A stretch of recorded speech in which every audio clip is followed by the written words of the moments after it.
The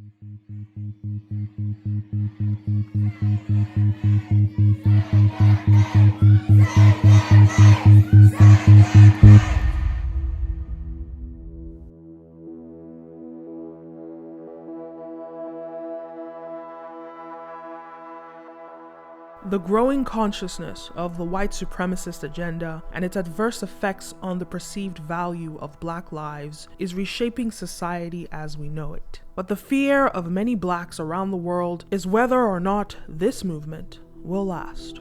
The ideology of white supremacy is basically that whenever white people and non-white people coexist, like white people should dominate.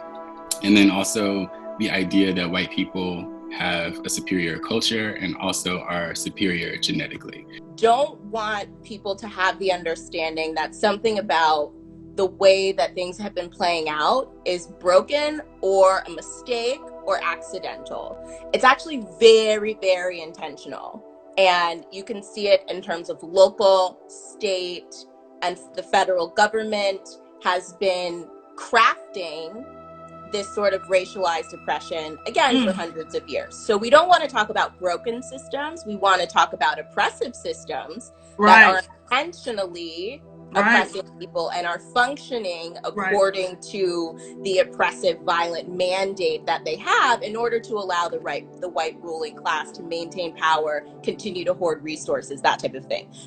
To give some background on why white supremacy exists today, you'd first have to understand the history of European settlement in West Africa and how the initial connection between Black and white people was made with such inequity. Europeans first came to West Africa as explorers. While slavery had existed for thousands of years around the world, this new brand of racist slavery was designed by a small group of Portuguese elites. According to historian Ibram Kendi, the first account of racism as we know it today was found in a book entitled The Chronicle of the Discovery and Conquest of Guinea, released in 1453. It was written by Gomez de Zurara. Not only was it the first European book about Africa, in the book he lumped everyone in the continent together and described them as beasts without any custom of reasonable beings. De Zurara wrote, "They had no understanding of good, but only knew how to live in a bestial sloth." When you look a little deeper, you'll find that De Zurara was commissioned by King Alfonso V of Portugal to write this book. It was a biography on the king's uncle, Prince Henry, the Navigator. Prince Henry is credited for opening the age of exploration, which lasted for 200 years, from the 15th to 17th century. This era is signified by European exploration of the world, which led to the European discovery of the Americas, and from the European perspective is credited as the beginning of globalization. Prince Henry only went on 2 explorations himself, but he established the first school of navigation in 1418 and invited map makers, scientists, and navigators to teach. They would train the sailors on how to use compasses and other navigating instruments. He also sponsored new types of ships for exploring. When the school was established, no European had sailed past Cape Bayador of West Sahara. It was perceived as the edge of the world, so Prince Henry sponsored ships to sail past that point. In 1434, Captain Gale Innes succeeded, and in 1444 through 1446, Prince Henry sponsored 44 ships to explore the west coast of Africa. While in many history books Prince Henry is celebrated as a pioneer, they often leave out a key component to his ingenuity, and that was the establishment of the transatlantic slave trade and the makings of white supremacy. His ships often brought enslaved Africans to Portugal to trade. Gomez de Zurara served as a chronicler and loyal commander in Prince Henry's military order of Christ. And in the biography, Gomez documented Prince Henry's first major slave auction in Lagos, Portugal, in 1444. Some captives were white enough, fair to look upon, and well proportioned, while others were like mulattoes or as black as ethos and so ugly. Despite Africa's diversity in languages, ethnic groups, and even complexions, de Zurara blended them into one single group of people which he deemed worthy of enslavement. It is suggested that Desidera's book was written as a tool of propaganda to justify the use and maltreatment of African slaves by the people of Portugal. This very notion of the beginnings of white supremacy reveals that it was founded on capitalism and has now become the most powerful marketing tool ever created, powerful enough to shape an Orwellian world that has rendered the black global majority subservient to the dominance of a white minority that would in actuality cease to function without labor from blacks. I think racism was basically invented to support the exploitation of labor and resources from non-white people. You mentioned an example from Portugal, but in the US context, the very foundation of this country is a racialized capitalism that says white people will be the power structure at the top, and non-white people have to be the labor class that supports their powers. What white supremacy has done, and it's infected the whole world, including here in Nigeria, without even having to have a white man standing next to us. We are still here. You see people bleaching their skin. You see people believing that, when a white person is attached to a project, it has more value. So there's this idea that the more proximity to whiteness that there is, the higher its value. Yeah. I guess, and then the conversation is about how do we as a society unlearn that? What are some actionable steps in your view that would help us unlearn and start to redirect kind of our own value systems, or create our own value systems as Black people or as non-Black people? I mean, to be honest, capitalism isn't going away, and like you said, even in majority Black countries, capitalism has been used as a tool of white supremacy, and it's still proliferating without white people. So clearly it's here to stay. So yeah, to answer your question, I think that we do have to think of really innovative ways to unlearn. I think that definitely begins with our education system. White supremacy was a man-made invention, so if it can be created, it can be destroyed, and the tools to destroy it are concealed in the shadows of Black history and heritage, a history the white lens has fought to extinguish. White supremacy was not solely crafted by white people, so what part do our forefathers have in shaping this dogmatic ideology? In school, I never received an education in Black history, especially not Nigerian history. This education came in adulthood after graduating from university. I started out on my own as a documentary filmmaker. Had I not chosen this career path, I might never have stumbled upon my own history. I was never taught Nigerian history in school. Part of it was because I left Nigeria at the age of 6 and started schooling in the UK, and all of my education has been in British and American schools. But even my peers that remained in Nigeria were not educated in Nigerian history. It was banned from schools in 1994 and made an elective. I did have a brief stint where they taught us, I think it was Black History Month in high school in America, and they taught us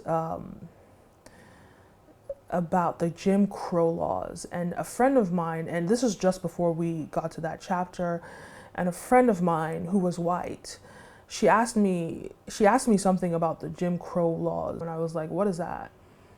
And she was shocked. She was like, how don't you know that? But I guess because I only started going to school in America at age 16. Yeah, I was around 16 at the time, and so I had no education about American history whatsoever. They don't teach that in the UK. They don't teach that in Nigeria in schools. It was very interesting, but at the time I could tell you, I could write essays about the Holocaust. I could write essays about the British Industrial Revolution. I could write essays, about different European stories, Henry VIII, all of that. I could tell you so much about all of that, but I could not tell you about Nigerian history. I couldn't, because they didn't teach me that in school. So even in Nigeria, a country governed solely by Nigerians, our history and heritage are often hidden from us, not just by white colonial influences, but even by our own people. This goes to show the depths of white supremacy and the fact that white people aren't its only architects. History is primarily told through the white lens, and modern day's questionable account about the transatlantic slave trade is a testament to this. When most think of slavery, they picture American plantations and less often Caribbean ones. Images portrayed in American history books, Hollywood, and American media in general of suffering and impoverished blacks. But the story of slavery did not start in the West. It ended there. The true start was elsewhere. I decided to go to the source of the slave trade. After all, there can be no trade without goods, and those goods were people, African people, my people. I had to go to the source of those people to find answers. So I went to Badagry Slave Port, one of the largest slave ports of the transatlantic slave trade, which exported 24% of all slaves to the Americas.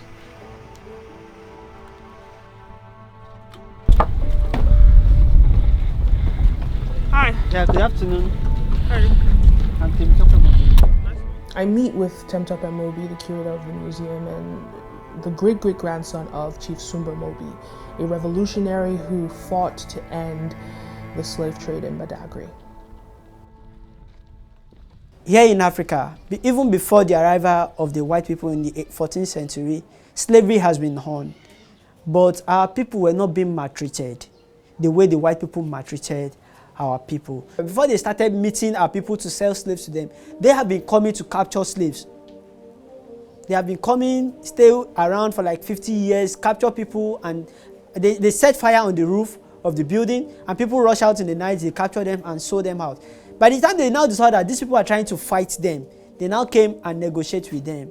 And so they told our forefathers, oh, we are taking your people down to our country to give them a better life. In the year 1502, a slave market was established here in Badagry called Vlekete Slave Market. We practice transatlantic slave trade here in Badagry. In Calabar, they practice transatlantic slave trade also. While in the northern part of the country, they practice trans-Sahara slave trade. Slaves were not being captured here in Badagry. They were brought from the hinterland. So any slave gotten from the western part of the country, for example, were brought to Badagry. While any slave gotten from the eastern part of the country were taken to Calabar. These are the real chain used on our forefathers during the period of slave trade. This is called the neck lock. And this a slave will carry around his or her neck, walking inside the farm every day for 18 hours. While traveling, this will be around their neck for 3 to 4 months before they get to their final destination. You can feel the weight of the chain and feel what our forefather went through in the hands of the white people. Now, depending on how long the chain is, a chain can have up to like 50 neck lock. That means that chain will connect 50 people. Like 20 neck lock, connecting like 20 people at a time. They are going to arrange them on a single file. I think it weighs about 40 to 50 kg. And this is what a slave will carry around his or her neck, walking inside the farm every day for 18 hours. While traveling, the neck lock will be around their neck for 3 to 4 months on the Atlantic Ocean. We have 2 categories of slaves. Not here, over there. America, Brazil, Jamaica, Cuba. We have domestic slaves. We have plantation slaves, or you call them field slaves.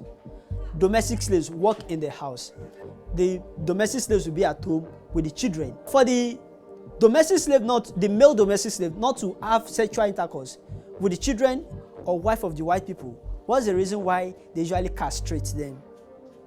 And also, for them to carry heavy objects, or whenever they are going to the war front, the domestic slaves will be at the war front, in front, fighting. You know, by the time they castrate somebody, goat or animal, they become big, huge, and tall, like a giant. So they have more strength to walk. While the plantation slaves, on the other hand, work in the farm. Now, the plantation slaves, most of the time, they usually pierce their mouth. They perforate their mouth. We have an instrument there called the mouth clip. Whenever they are going to the farm in the morning, they put the mouth clip on their mouth and padlock their mouth. Slaves are not allowed to talk or eat while working on the field because white people are afraid that when these people talk to one another, they can revolt. For them not to be able to talk, because the white people are afraid that when these people talk to one another, they can revolt. Or for them not to eat while working on the field. Those working in the sugarcane plantation can decide to eat on sugarcane. And these white people needed this thing to be transformed to sugar. So they usually pierce their mouths. Whenever they are going to the farm in the morning, they padlock their mouths for them not to eat or talk. They will be the one to plant, water, nurture. At the end of the day, will not eat out of what they have labored for. Any child given birth by a slave is a slave. These babies were not allowed to move closer to their parents while working on the field because they don't want them to distract them or step on what they have planted. So they usually gather the children together. They chain their wrists with this, make them sit down under a tree far away from where their parents are. We have the torture weapon. They usually force into their wrist. Even as tiny as my hand is, it could not get in. Now that torture weapon will not get to their wrist easily. They will need to break their bone for the torture weapon to get to their wrist. After forcing this to the ribs, they make the slave climb a platform. After which they screw this up to a tall tree, remove the platform. The slave will now be suspended on the tree from morning till night. Most of the time, whenever they want to punish slaves, they punish in the farm, so as to serve as a deterrent to other slaves. In the course of doing this, most of the slaves die, and these people still don't care. This is called the branding iron. The branding iron is also what they use in piercing the lips of the slaves. Some parts of Africa still practice that up till date. And whenever a slave tries to run away, that branding iron, they'll put it in fire. When it is red hot, they will put the leg of the slave on a falling tree and eat that weapon into their leg to pierce their foot. In case they were unable to get that slave alive, they have dogs. They have trained to run after such slaves and cut off the throats. They call them then killer dog. And so these people prefer a slave to die than for that slave to escape. You have, white people who have been the oppressors, who have been the violent people, but they have somehow managed to figure out a way to brand their victims as the aggressors, or as the people that execute the things that they do themselves. So I'll give you an example with black men. They position black men as though they're dangerous when white men are the ones that are actually dangerous. Or black women, they position black women in media like these sex objects when white men are the ones that have been raping them. Yeah. Or using them for sex. So can we just speak about that sort of like interesting reverse kind of psychology that they've played into? Yeah, I think white supremacy as a system always defend itself. It will always find a way to rationalize its harm, its violence. It will always find a way to cover up its own just aggression and like violence and hatred. All right, what was going on? It was a forgery report. Yep. And he was just not compliant with getting out of the car. Okay. We were trying to get him in the back of the squad. Okay. And he was just basically resisting. Yep. He wasn't showing us his hands at first. Then we were trying to get him in the squad. He kicked his way out. He was kicking on there. And we came out the other side, and he was fighting us, and we were just basically restraining him until you guys got here. Step out of the vehicle and step away from me, all right? Step out and face away. Step out and face away. Okay, please don't shoot me. Please, man. I'm not going to shoot you. Step out and face away. I'm looking you out of eye, man. Please don't shoot me, man. I'm not shooting you, man. Please, man. I just lost my mom, man. A lot of these police departments that have been exposed for disproportionate killing unarmed Black people, they do internal investigations, investigate themselves. So how do you get anywhere when you don't have any outside evaluation of your institutional practices? The same people who, kill unarmed Black people are the same folks analyzing the data and interpreting it and talking to the media. So when it's all said and done, and the courts and the judges. So when it's all said and done, they control the perception of the police department in America. This was the money we spent in Africa in those days, cowries. Yoruba people call this aje. I don't know what you will call this. So this was a means of exchange during that period. But here in Africa, the white people don't recognize this as money. And that was the reason why they introduced trade by barter. When the white people came and showed our forefathers mirror, dry gin, cannon gun, and so on, box of matches, people started giving out their slaves to the white people. And so Badagry then was a slave corridor. A bottle of dry gin during the period of slave trade was in exchange of 10 human beings. A mirror was in exchange of 10 human beings during the period of slave trade. I don't know if you see the umbrella at the Barracoon. That umbrella was in exchange of 40 human beings. And this cannon gun was in exchange of 40 slaves. Now, the cannon gun outside, one of it was in exchange of 100 human beings. A boat that can carry 1,000 slaves, they will carry 1,500 slaves because they get more slaves here. By the time they get to the middle of the water, they will release some into the water to die. And in the course of traveling, many of them die. Now, because these people exchanged our forefather for a bottle of dry gin, they can always come back for more slaves. At one point, you will finish drinking the gin and it's finished. Okay. And you have lost 10 slaves. Of 10 slaves. 10 slaves. Does that not, at least on a generational level, does that not teach the son, or even the man himself, does that not teach him, okay, let me not sell slaves? Okay. What is the benefit of selling short-term gain? Okay, gin. For short-term gain, what's the benefits? Why would it continue for 400 years?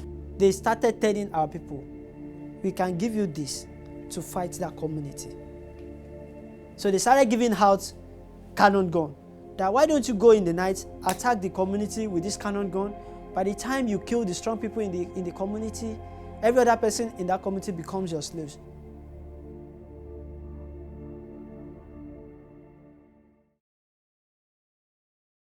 So lastly, I'm going to show you the slave drinking water bowl.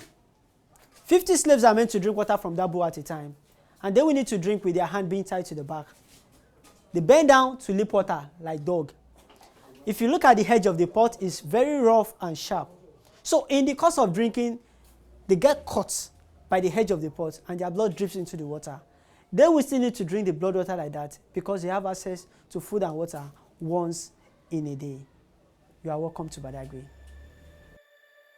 Temitope Mobi took me to Seriki Farami Williams Abbas Court, a barracoon with 40 slave cells, the only slave barracoons left standing. Seriki Williams Abbas was a former slave turned slave merchant in the 1800s. The other slave barracoons were destroyed by colonial masters, possibly an attempt to clear this brutal history from their names. But Seriki's influence in Badagry won him the leverage to keep his standing. Today, Seriki's offspring inhabit the barracoons, and they have rented out some rooms to a few tenants. I met his great-great-grandson, Jafar Williams Abbas.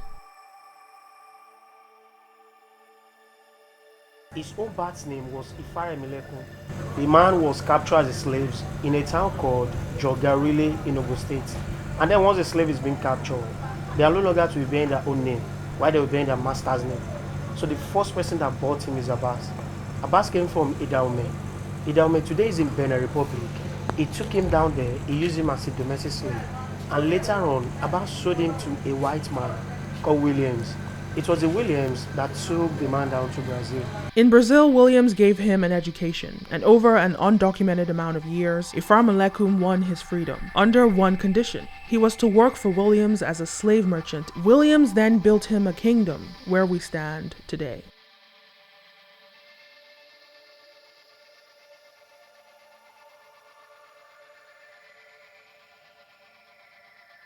When this man came to Badagry, he was given a title called Seriki. Seriki means head of Muslims. So that's why the man is wearing Seriki Williams Abbas. His own birth name disappeared from the name. This place we are now is called a waiting cell. The inner room is the cell. So 40 people are kept in this inner room before the arrival of the ship. So they just, everyone, they stuff them in here. So, and there is a door here before. Room. Yeah. So they will lock up the door once the 40 people are in this room. And this is where the wee and this is where the poo-poo.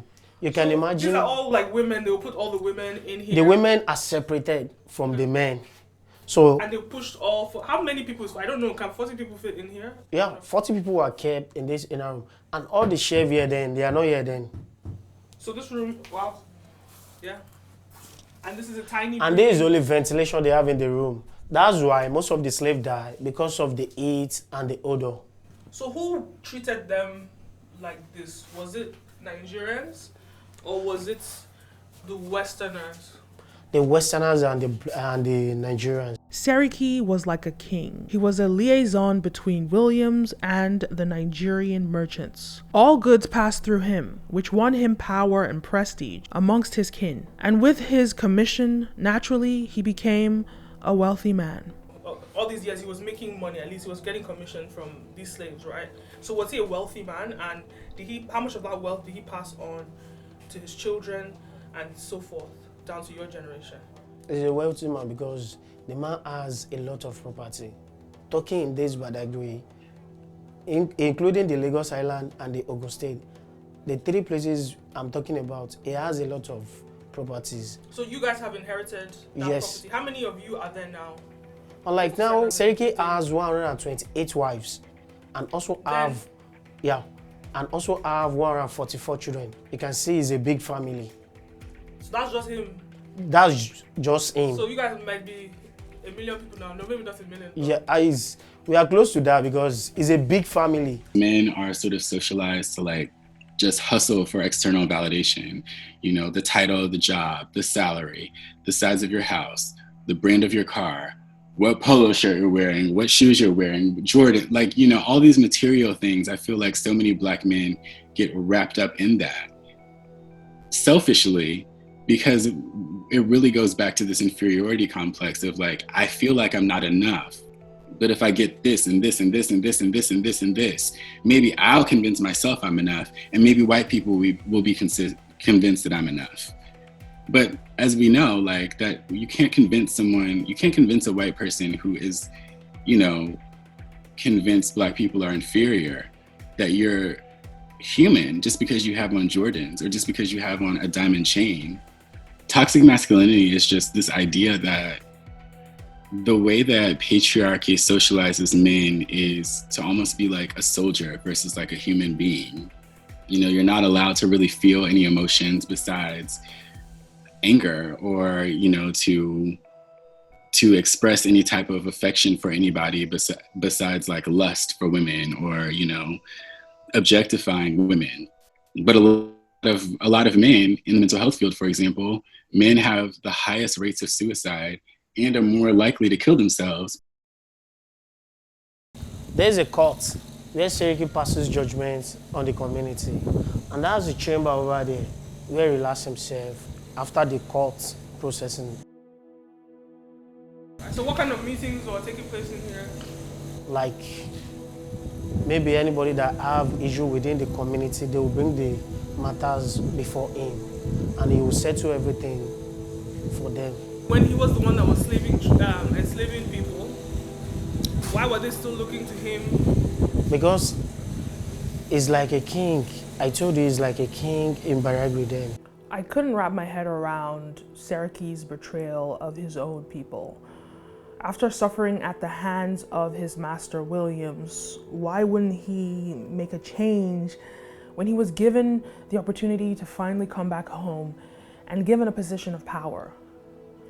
Seriki was a slave, and Seriki returned back to Badagry on the condition that he will be helping them to get slave.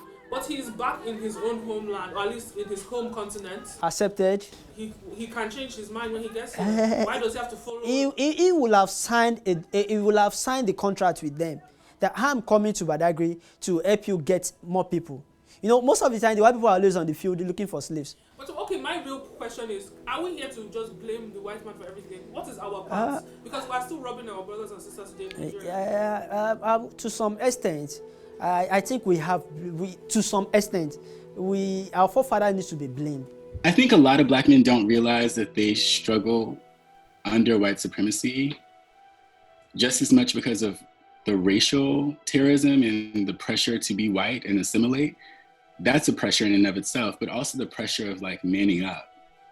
That I think that more than anything prevents a lot of Black men from like healing and sort of like evolving and transcending race. White supremacy is not just about racial superiority, it's also it's also been orchestrated or carried out through like patriarchal violence, through like white men militarizing their countries and, you know, going to war with other countries, colonizing other countries, pillaging other civilizations. So we've internalized this notion that, okay, white society is led by white men and white patriarchs. So in order to compete with them, we got to create a Black society that is also patriarchal and led by Black men. And Black men have to be at the front. Black men have to be at the center of everything. But we have to stop competing with white men and white society and the structure of their society and really focus on bringing all of us in. But would you say, when it Mhm. comes to patriarchy, wouldn't you say that actually before, that has existed far longer than white supremacy? That just came from the idea that, or the fact that men were physically stronger and in a time where strength was a value, which it's not right now in the information era, but in a time before the information era, where strength was of more value, that is where men could physically dominate women. So is it really something that is white supremacy, like they're mimicking white supremacy, or is it just something that like that is just how humanity has been built based on survival of the fittest? I think it's both. I think it existed globally prior to any country being colonized by white societies. But it just so happens that because Europe created, you know, guns and weapons first, you know, their white patriarchy trumped a lot of other societies' patriarchy.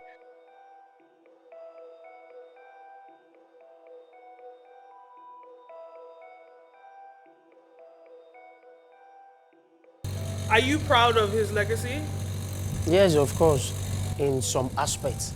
But the role he partake in the slavery, I always felt so bad. Whenever I'm saying the history or thinking about the history, because, and the man has no choice because he's working under his master and he has no choice rather than to do whatever his master asks him to do. Even though if you were born then, there's nothing anybody can do. That was just the way things were. Yeah, the way things are then. The Saraki family wrote a letter to the public apologizing for Ifar Maleku's contribution to the slave trade.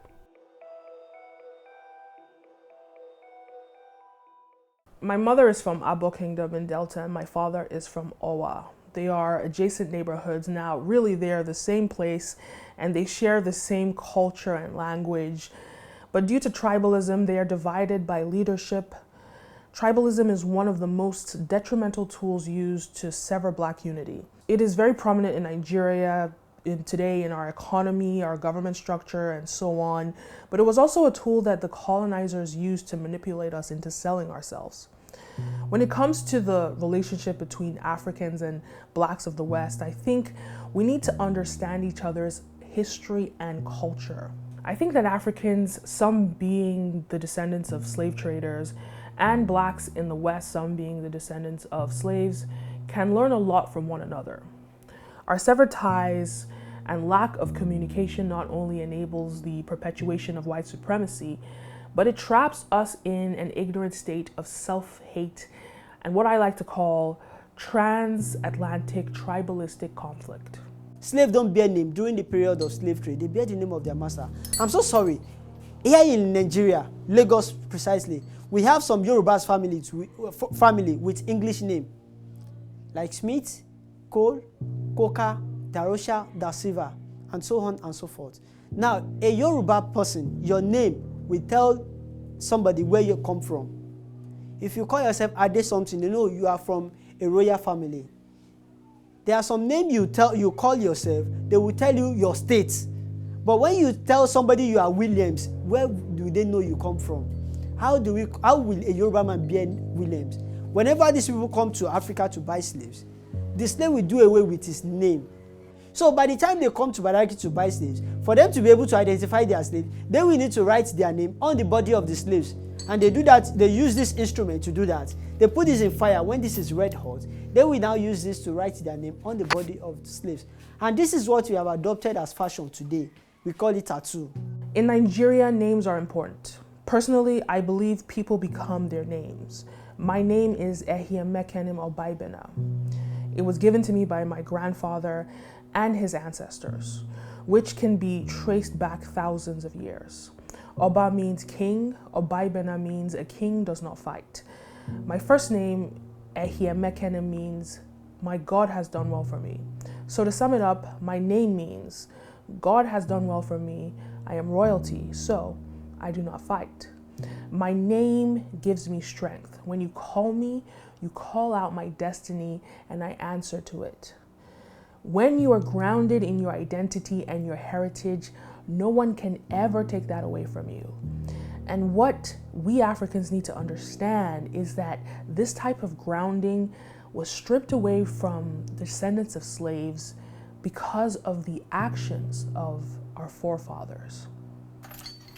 This is called the ankle lock, and this is usually used on the leg of two slaves at a time. Sorry? Two slaves, you have to have this, their leg padlock, and then we need to move with this around their ankle at the same time.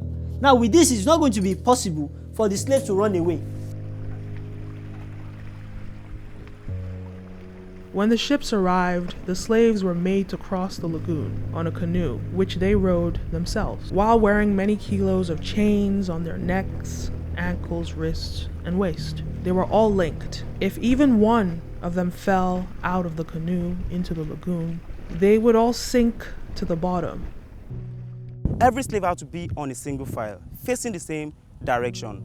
Don't forget about the chain, which have to be around their necks, the ankle lock, the wrist lock, and also the waist chain. Once they got to land, they would walk another 15 minutes to the point of no return. But on their way there, they would stop at the spirit attenuation well. The water from the well is the last water the slave would drink before going to the ship. When they get to this place, they have to drink the water before they go on board. So also to give them more strength, or to give them more power, so that they will be able to survive down to where they are going to. So whenever they get on board, they always revolt, they always fight their masters. So the Europeans now brought back the report that we will not help your people again. We will not make them to become a lawyer, we will not make them to become an engineer. So we will not be coming anymore. So all because our people don't even know what is really happening to them over there, because they call it journey to unknown destination and they can never return. So assuming these people are coming back, they will have brought back that report that, okay, well, these people are suffering us over there. This African ship now came together like, okay, what can we do to make these people to stay? Now they now brought the idea of shamming this water, like to mix it with some kind of spiritual stuffs like voodoo, to put inside the water and give to the slave, but the slave don't really know what is inside the water. And for the slave not to fight the white people while on board was the reason why they usually sham the water. They put African concoction inside the water by juju. So by the time the slave drink from the water and make the recitation, they become less aggressive and lost their memory. So this juju, does it affect the slave for life? It will only work on them for 3 months. But somebody that will lose his or her memory for 3 months may not be able to recover everything. Now, the people we call Black Americans today could not return back to Africa because their forefathers were unable to tell them, this is where I came from. So by the time they run their DNA tests, they tell them, oh, you have 97% Nigerian blood in you. They only trace their roots back to Badagry. Any slave gotten from Badagry are always less aggressive. And the reason is because of the spirit attenuation well we have here in Badagry. By the time they force them to drink from the water and make recitation, they become less aggressive. And that was why the white people are coming to Badagry, because they know that any slave they get from Badagry or Nigeria are always less aggressive. So we need to blame our forefathers. The white people don't know how to put sham inside the water. Our forefather did that. Here we have the Ark of Departure, and we also have the slave tunnel. The Ark of Departure is a place which they have to separate the slaves. Like I mentioned before, like they have in a family, they have to separate the son from the father, then the daughter from the mother. they have to be in a separate position in the ship. So now after separating them, every slave have to move through the slave tunnel. They go around the tunnel, then they go out through the back exit, then they have to go inside a small paddle boat. They have to be taking like 10 or 15 slaves at a time. Now the big ship have to be at the middle of the sea, which is offshore. Now they have to be moving like that, using a ladder to move them from the small boat down to the big boat. But if you happen to be that the small boat capsized, that means the whole slave have gone. Now the white people always try to protect themselves. So because when they're on the boat, they're still wearing the chains, so they will fall in and they're done. They're gone. So, and I think that is the reason why they make their value to be more higher. Now just imagine a cannon gun, which they have to take like 100 slaves for a big cannon gun or a small one for 40, or one umbrella for 40 people. So they believe even if 5 people or 10 people can survive out of the slaves, they are not at lost. Yeah, because I don't think if somebody dies, it's just to get another gin bottle. Exactly. To bring. Exactly. Right. So if you have 100 slaves on board, so if 20 can survive or 30 can survive, they are still okay with it. So that I think that was the reason why they don't really value the life of our people. It's depressing, man. It's depressing. Very sad. Yeah, very, very sad. There is a division between Africans and Black Americans. I first learned about it when I was around 15 and I visited a family friend in Harvard. Now, this was, at the time I had lived in the UK, I was living in the UK, and I was being educated in British history and culture, and I was completely oblivious to American society, and my only understanding of Blackness was through the British-Nigerian lens. We did a Harvard tour and we learned that majority of Black students who were accepted into Harvard were of African descent. Black Americans were unhappy about this because we Africans took their spot in schools due to the quota system in American universities. Without any understanding of their perspective, I immediately took offense. I even believed the critical tropes that Africans would say about African Americans, saying that they were lazy and no good or whatever. And this lie resonated with me for years. Years later, I attended Tufts University. This is where I realized that the division was fueled by hostility and resentment towards Africans. I was a member of the African Student Organization and we hosted a debate, Africans versus Black Americans versus Caribbeans. The tension in the room was palpable. We were all friends and very well acquainted, but it was an opportunity for us to communicate about our differences. It shone a light on the ugly stereotypes crafted by white supremacy. You know, insults were flying around the room. Africans smell, Africans have beady beads in their hair and all that. And us Africans replied with the typical stereotypes about African Americans. That day, I looked at my African American peers differently, with an aura of superiority and self-pride. But I was also very ignorant. I had not received an education in Black history or not even Nigerian history, to be honest. All I knew was that Nigerian society told me that I was superior to them, and American society told them that they were superior to me. Today, I think it's so sad that I unknowingly fell into that trap, and not only was I willful, I was proud. And even more sad is the fact that there are many people that still think the same way today. This hostility, this transatlantic tribalistic conflict is what built white supremacy in the first place. Respectability politics is traditionally how Black people have been able to navigate white society, just, censoring ourselves, mimicking white mannerisms, white patterns of speech, white hairstyles, etc. So I don't want to say as if it's I don't want to make it seem as if it's completely a choice or if it's just willful ignorance in and of itself. It's something that we've had to do. It's something that's been forced upon us. But what I'm critiquing specifically is the way that we enforce that amongst ourselves. It's not accidental in my mind that there is this divide, because I think it's a tool of white supremacy to try to separate Black people into these different bunches.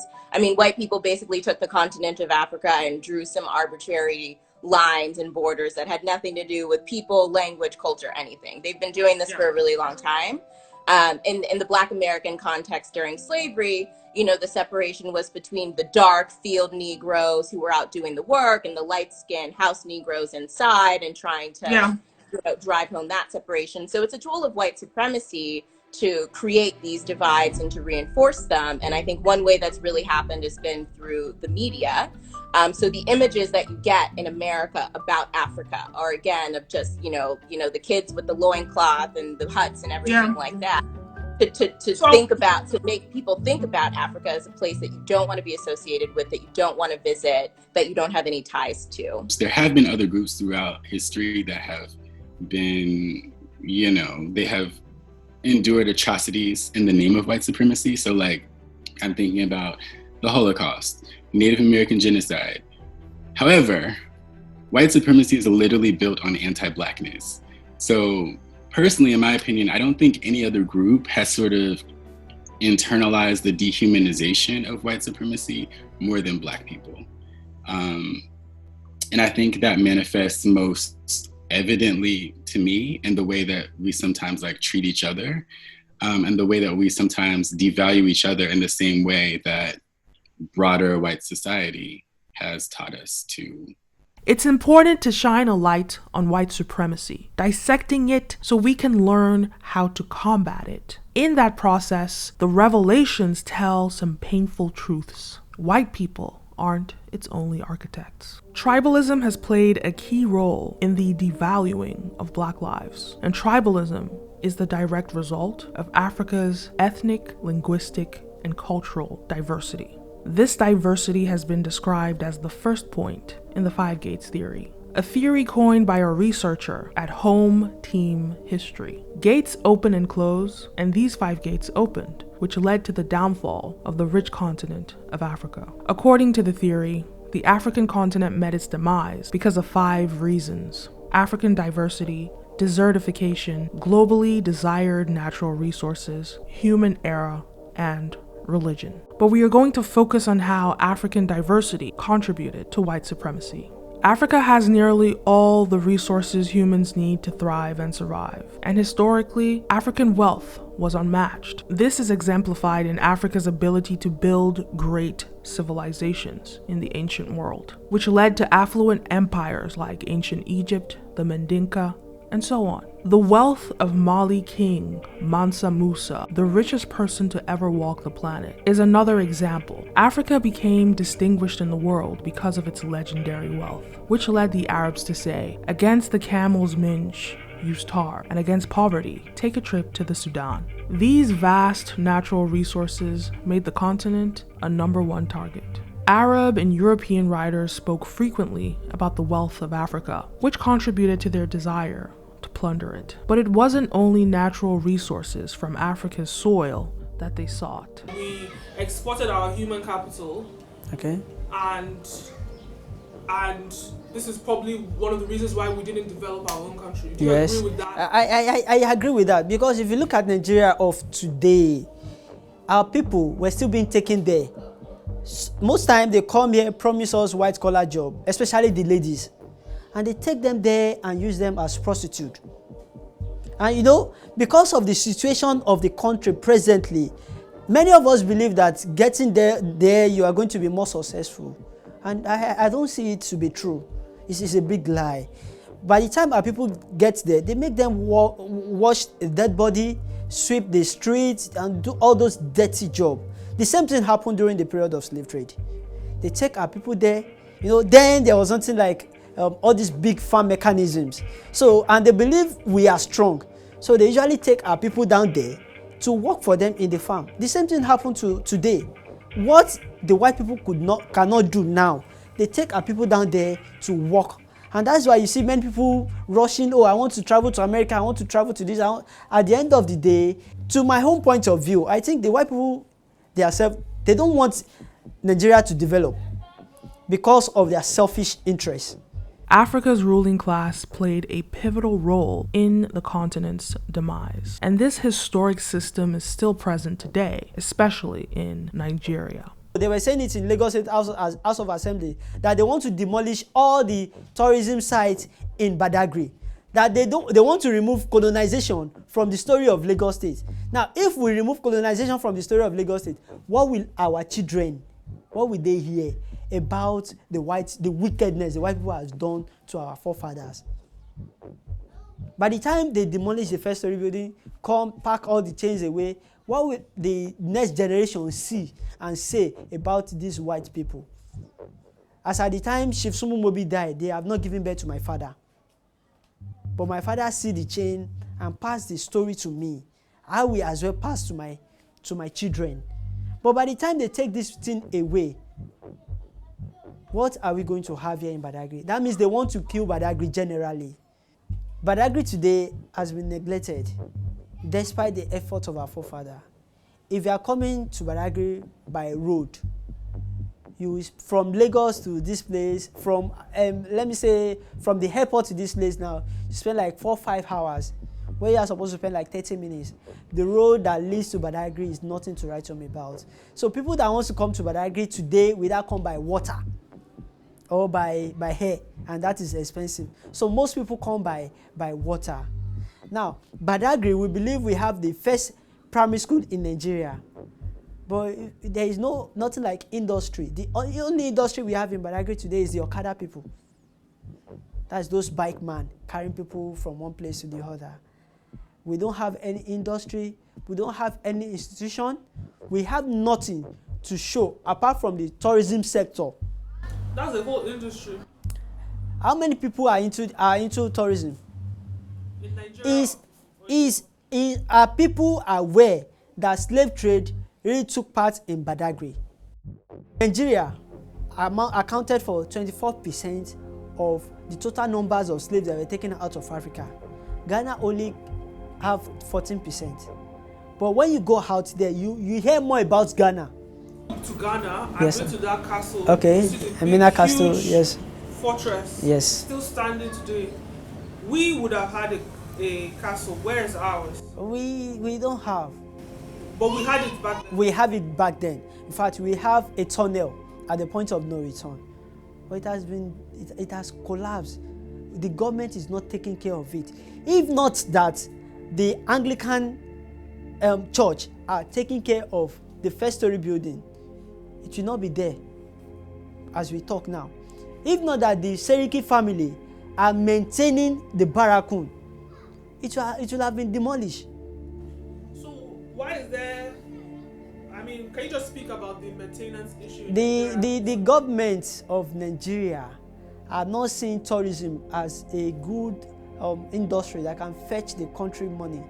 Nigeria's ruling class's relationship with the West has always been on financial terms. In the slave trade, we plundered our natural resources, that being human capital, for gin bottles and umbrellas. Today, we plunder our natural resources, oil and other minerals, for luxury designer bags, cars, and properties in the West and Middle East, further developing their nations while stunting ours. The irony is, because of this, Nigeria is incapable of effective manufacturing and therefore still imports those basic goods like gin, umbrellas, and mirrors. Same story nearly 600 years later. Africa's ruling class is just as culpable as whites in building and sustaining the system of white supremacy. What contribution do you think Black people have to spreading beyond, I understand, yes, we need everybody to participate, but before we even can get to people participating, what steps can Black people do now to ensure that our history, our stories, our culture is learned around the world? I think it starts with the self and just learning on a personal level before trying to reach anybody else or be a spokesperson or representative for Black people.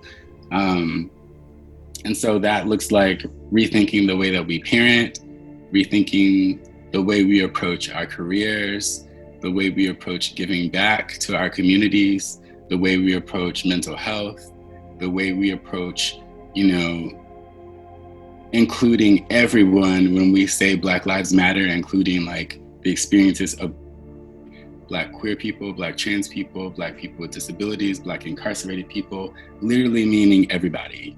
Right. So I think most of us, even the most well-intentioned, have a lot of respectability politics to unlearn before we get to a point where I would trust us to be at the table, be at tables of power, and really, I guess, push changes that make a transformational impact. I wouldn't expect anything more than just the status quo. Black Lives Matter represents the first time that we might have real change, because we're seeing a generation of people that are truly united. But that change can never take hold until a vital and fundamental step is taken, which is the resolution between Blacks of the West and Blacks in Africa. That can only happen when a restructuring of understanding occurs. That comes from education. We all need an education in Black history. Africans must be accountable for the actions of our forefathers. Descendants of slaves need to be willing to access Africa and learn what Africa truly is, on terms that haven't been predetermined or engineered by white people. This is the only way they can receive the richness of their heritage and benefit from it. What are the next steps that you think that we can make to reconnect African Americans and Africans? I think if you have the means, go. If you don't have the means, read the books. There's a ton of history on, the shared struggles in terms of slavery, colonialism. There's a lot of really good history there. And I think that would help people dispel the rumors that and the misinformation that white people and the lies that white people have been telling. Yeah, let's just talk about what steps that we can make, how we can change global views on Blackness. I mean, I'm not gonna lie, that's a huge task. It's a huge task, and it's something that is just a simple choice. I think it requires a lot of unlearning, unlearning patriarchy, capitalism, unlearning, stigma about mental health.